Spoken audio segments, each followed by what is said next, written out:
You know, one of the concerns that I have about justification, in particular, the biblical understanding of imputation, being counted as righteous, as distinct from actually becoming behavioral in our righteousness, which are both crucial. One of the things that concerns me is that those who are jealous, as I want to be, for our holiness, our love, our justice, our mercy in the world, can begin to build that in to the instrument of justification, to make sure that it's not separated in such a way that it undermines the very goal that we're both after. Here's what I mean. I'm arguing, as I think historic Protestant Christianity has argued and the Bible argues, that the imputation of Christ's righteousness to me is through union with Christ, where He is for me, all that He is, and I am attached to Him in that union through faith alone. The only instrument by which I am made a participant in Christ's righteousness is God's acting through my faith. I am born into that relationship through faith alone, not through any of its fruits, which come as mercy and justice and love and patience and kindness and meekness and so on, and turn me into a useful person in the world. Now, what some people feel, I think, is that if you conceive of justification that way, you are imputed with Christ's righteousness so that you stand righteous, perfect before God by faith alone.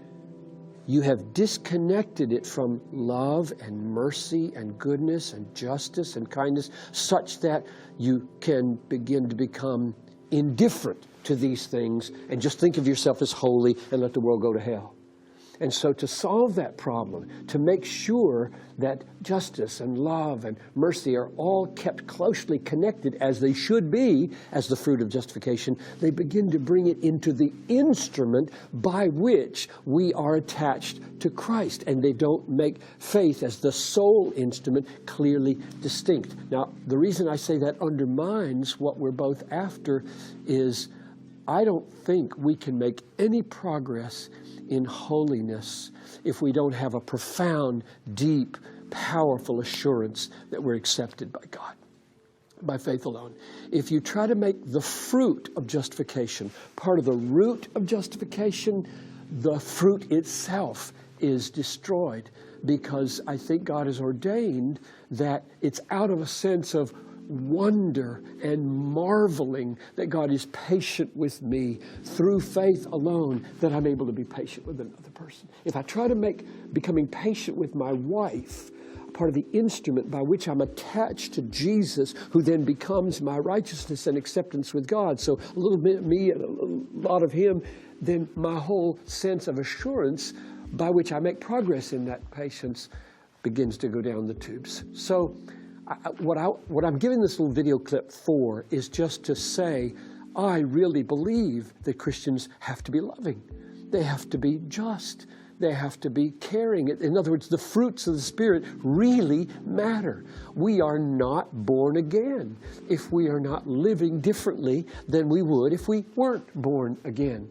And I just want to say that the doctrine of justification by faith alone, or imputation through union with Christ along the instrument of faith alone, is the best way forward in that. And William Wilberforce perhaps is the best historical example, because he built his whole anti-slave trade life on the doctrine of justification. And when he wrote his one book, A Realistic View, what's it called? The Real Christian or something.